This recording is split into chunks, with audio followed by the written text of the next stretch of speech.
झारखंड के विधायकों को अब सरकारी आवास मिलने के बाद अब 3 लाख में उसका फर्नीचर नहीं हो रहा। 10 लाख रुपया आपका कर रहा है। जी जी जी, बिना 10 लाख का कोई उपाय नहीं है, महंगाई का समय है। देवघर के राजद के विधायक माननीय श्री सुरेश पासवान जी ने सदन में आवाज उठाए कि हम लोग को फर्नीचर के लिए 10 लाख रुपया चाहिए, 3 लाख रुपया में फर्नीचर नहीं होगा। तो सदन के सारे विधायकों ने बेंच पीटने लगे, उनके बातों को समर्थन किया। अभी माननीय सदस्य का मामला है महोदय, पूरे सदन का जो है मांग है महोदय मेरा यही सूचना है कि हम लोगों को महोदय आवास मिल गया है और ठीक विधानसभा के सामने आवास है महोदय।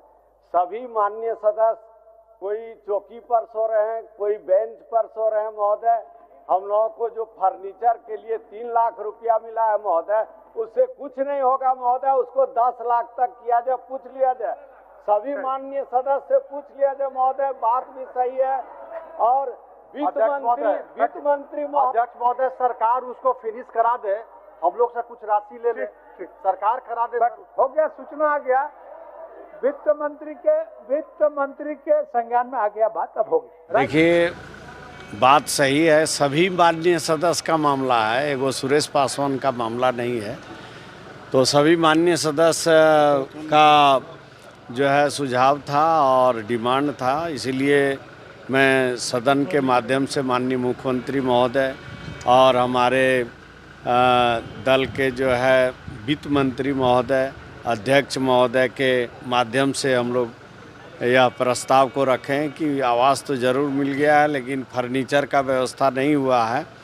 मात्र 3 लाख रुपया का जो है उसमें स्वीकृति हम लोगों का जो हो रहा था, उसी पर हम लोग बोले हैं कि उसको बढ़ा करके और कम से कम 10 तक जो है किया जाए, तभी जो है इतना बड़ा आवास में कुर्सी टेबल और सोफ़ा पलंग हो सकता है, क्योंकि महंगाई का समय है, इसलिए हम लोग डिमांड किए हैं।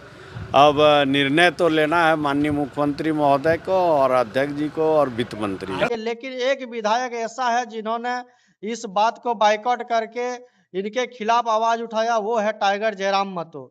बोले 3 लाख कम पड़ रहा है आवास नहीं, हमने उसमें भी पता नहीं रिकॉर्ड, सिराज जी रिकॉर्ड में वॉइस नहीं आया। सही बात है, जब उन्होंने इस बात को कहा कि 3 लाख रुपए फर्नीचर मैंने मिला है, उसको 10 लाख किया जाए, सभी विधायकों ने लगभग बेंच पीटा। सिर्फ मैंने कहा कि आप लोग दरी बिछा के सोइए, चूंकि आवाज़ वॉइस रिकॉर्ड नहीं हुआ, चूंकि हम लोग का कैमरा उसमें ऑफ रहता है। जो बोलते हैं, मैं अकेला विधायक था सदन में जिसने कहा कि नहीं, अगर नहीं ये 3 लाख में कुछ हो रहा है तो आप दरी बिछाइए। एक मोटा सा आता है फॉर्म जिसको बोलते हैं, वो रुए का होता है, उसमें आप सोइए, लेकिन 1 भी रुपया विधायकों को सुविधा के लिए नहीं दिया जाएगा। एकमात्र जयराम महतो ने इस आवाज को उठाया सदन के अंदर, बाकी सभी विधायक मेज पीट रहे थे। जब सुरेश पासवान जी ने इस बात का प्रस्ताव सदन में लाया कि 3 लाख रुपए में फर्नीचर बेड इत्यादि नहीं हो रहा है, सोफा इत्यादि, उसे 10 लाख किया जाए, सभी मेज पीट रहे थे। सभी विधायक बीजेपी के, कांग्रेस के, जेएमएम के, आरजेडी के तमाम विधायक मेज पीट रहे थे। अकेला जयराम महतो ने कहा अगर नहीं है तो अब दरी मंगाइए, मोटा सा दरी मंगाइए और बिछा कर सोइए। लेकिन अब जब तक छात्रवृत्ति नहीं, जब तक इस राज्य के लोगों को सुविधा नहीं, विधायकों को एक भी सुविधा नहीं दी। आज तो बहुत गिफ्ट बटा है, मैंने नहीं लिया है,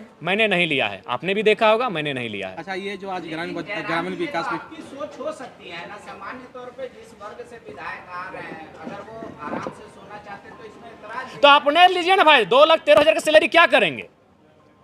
और बाकी जो इधर अन्य आए, अभी मैंने वही एक्सप्लेन किया। तो पूरा 1 साल से सड़क नहीं बना, पुल पुलिया नहीं बना, काम नहीं होगा तो कहाँ से आएगा कमीशन? तो 2,13,000 है ना भाई, उसे करिए ना। आज के दौर में अगर कोई 30,000 की सैलरी उठाता है पांडे जी, तो वो संतोषजनक जीवन यापन कर रहा है, पत्नी के साथ, बच्चों के साथ, 2-4 रिश्तेदारों के साथ, उनको अच्छा जीवन यापन हो रहा है। आपको 2 लाख की सैलरी में अगर आप अपना जीवन यापन नहीं कर रहे हैं तो बड़ा विचित्र बात है। टाइगर जयराम महतो ने सीधे सभी विधायकों पर सवाल दागे कि जब तक झारखंड के छात्रों को स्कॉलरशिप नहीं दिया जाता है, तब तक आप लोग चटाई बिछा के सोइए, चौकी पे सोइए, किसी भी तरह सोइए, लेकिन जब तक हमारे झारखंड के बच्चों को स्कॉलरशिप नहीं मिल जाता तब तक ये बिल पास नहीं होना चाहिए। तो पढ़े लिखे विधायक होने का यही एक कारण निकलता है कि वो शिक्षा पे बात करते हैं, व्यवस्था पे बात करते हैं, क्योंकि अभी झारखंड में बच्चे अभी परेशान हो रहे हैं क्योंकि उनको अभी स्कॉलरशिप नहीं मिला है। स्कॉलरशिप के लिए बच्चे अभी बहुत ज्यादा परेशानी उठा रहे हैं। तो झारखंड सरकार का उस चीज का चिंता नहीं है, उसका चिंता अपना सुख, ऐशो आराम। जनता उम्मीद करके भेजती है कि जनता चुन के भेजती है कि हमारे लिए कुछ करेंगे, लेकिन ये नेता लोग अपने ऐशो आराम के लिए करना चाहते हैं। ठीक है, आप 10 लाख नहीं 20 लाख का फर्नीचर लीजिए, लेकिन अभी स्कॉलरशिप के लिए बच्चे परेशान हो रहे हैं। वृद्धा पेंशन, विधवा पेंशन, ये सब अभी रुका हुआ है कई महीना से। इसको पहले रिलीज किया जाए, नहीं कि पहले 10 लाख का फर्नीचर दिया जाए।